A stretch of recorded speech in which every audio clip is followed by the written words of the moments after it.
ସାଙ୍ଗମାନେ ଜୟ ଜଗନ୍ନାଥ। ଆପଣମାନେ ତ ଜାଣିଛନ୍ତି ମଣିଷ ଜୀବନରେ ଖାଇବା ପିଇବା ପରେ ଯଦି ସବୁଠୁ ବଡ଼ ସ୍ୱପ୍ନ ଥାଏ ତାହା ହେଉଛି ନିଜର ଗୋଟିଏ ସୁନ୍ଦର ଘର, ଯେଉଁଠି ସେ ନିଜ ପରିବାର ସହ ହସ ଖୁସିରେ ଦିନ କାଟିପାରିବ। ଆଉ ଆଜି ସେହି ସ୍ୱପ୍ନ ସତ ହେବାର ଦିନ। ଦେଖନ୍ତୁ ଆଜି ଆମ ଭାଇ ଭାଉଜଙ୍କ ମୁହଁରେ କେତେ ଖୁସି। ବହୁତ ବର୍ଷର କଠିନ ପରିଶ୍ରମ, ଅନେକ ତ୍ୟାଗ ଆଉ ସ୍ୱପ୍ନର ଫଳ ହେଉଛି ଏହି ନୂଆ ଘର।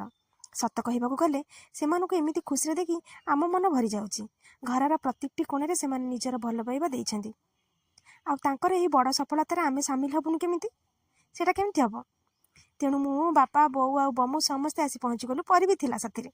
ଘର ଭିତରକୁ ଗଲାବେଳେ ଏମିତି ଲାଗୁଥିଲା ଯେମିତି କୌଣସି ମନ୍ଦିରକୁ ଆସିଛୁ। ଘରର ଶୁଭ ଆରମ୍ଭ ହେଲା ପ୍ରଭୁଙ୍କ ନାମରୁ। ଆଜି ଘର ପ୍ରତିଷ୍ଠା ସହିତ ସମୂହ ହନୁମାନ ଚାଳିଶା ପାଠର ଆୟୋଜନ କରାଯାଇଛି। ଘଣ୍ଟ, ଶଙ୍ଖ ଆଉ ଧୂପର ବାସ୍ନାରେ ପୁରା ପରିବେଶ ଏକଦମ ପବିତ୍ର ହୋଇଯାଇଛି। ବଜରଙ୍ଗବାଲୀଙ୍କ ଆଶୀର୍ବାଦ ଏହି ଘର ଉପରେ ସବୁବେଳେ ରହିଥାଉ, ଏତିକି କାମନା। ଏବେ ଟିକେ ଘରଟା ଦେଖନ୍ତୁ, କେତେ ସୁନ୍ଦର ରଙ୍ଗ, କେତେ ବଢ଼ିଆ ଡିଜାଇନ। ଆଉ ଭାଉଜ ପ୍ରତ୍ୟେକଟି ଜିନିଷକୁ ବହୁତ ସୁନ୍ଦର ଯତ୍ନର ସହିତ ସଜାଇଛନ୍ତି। ସତରେ ହୋମ୍ ସୁଇଟ୍ ହୋମ୍ କହିଲେ ଯାହା ବୁଝାଏ ଏଇଟା ଠିକ୍ ସେମିତି। ପରିବାର ଏକାଠି ହେଲେ ଖୁସି ଦୁଇ ଗୁଣ ହୋଇଯାଏ।